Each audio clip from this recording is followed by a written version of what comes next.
Paul, in one word, as the leader of our school, I would describe him as very focused. To describe Paul Devlin, I would use the word humble. Compassionate. I would describe Paul as having servant leadership within our school community. He's changed the way I learn by just standing at the gate and smiling and saying good morning every morning, and just the thought of him taking the time out to say hello has made me do better at school. The relentless focus on learning is indebted to Paul. Our staff feel extremely supported and challenged, and that has obviously flowed into our planning of teaching and learning, our data conversations.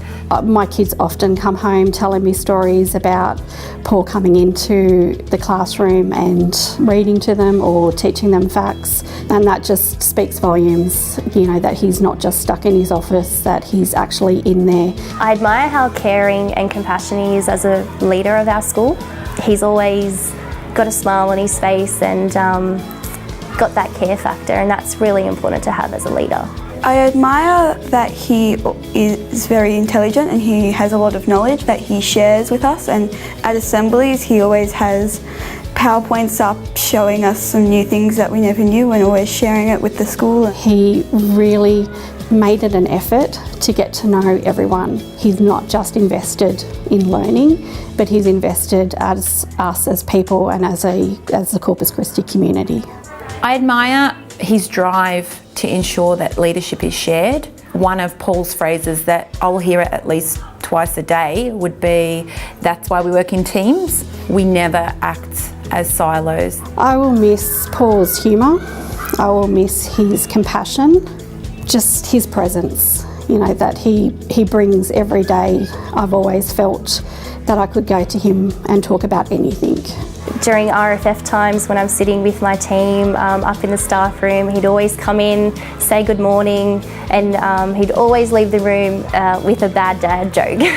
He's never upset or angry, he's always happy. And Corpus Christi will be empty without his happy and bubbly personality around.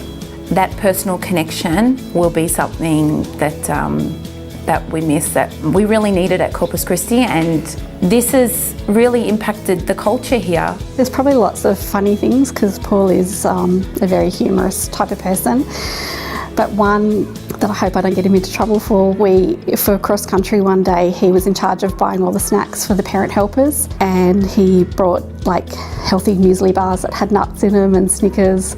Once we realised that they had nuts, we quickly put them away. After the nut incident, we as parents tried to keep it quiet so we wouldn't get him into trouble, and we named it Nutgate. Paul, thank you for being such a great mentor and leader in our school community. I wish you nothing but the best in your future. Mr. Devlin, I'd like to thank you for just teaching me how to walk in the footsteps of Jesus, and what you've taught me is something that I'll never forget. I'd like to thank Paul for having faith in me. He's provided me with so many opportunities. I feel indebted to him for that. On a personal level, I want to thank him for his compassion. I want to thank you from the bottom of my heart, Paul, that my family will always have a special place for you in our hearts. I cannot thank you enough for everything you have done for us. Thank you, Mr. Devlin.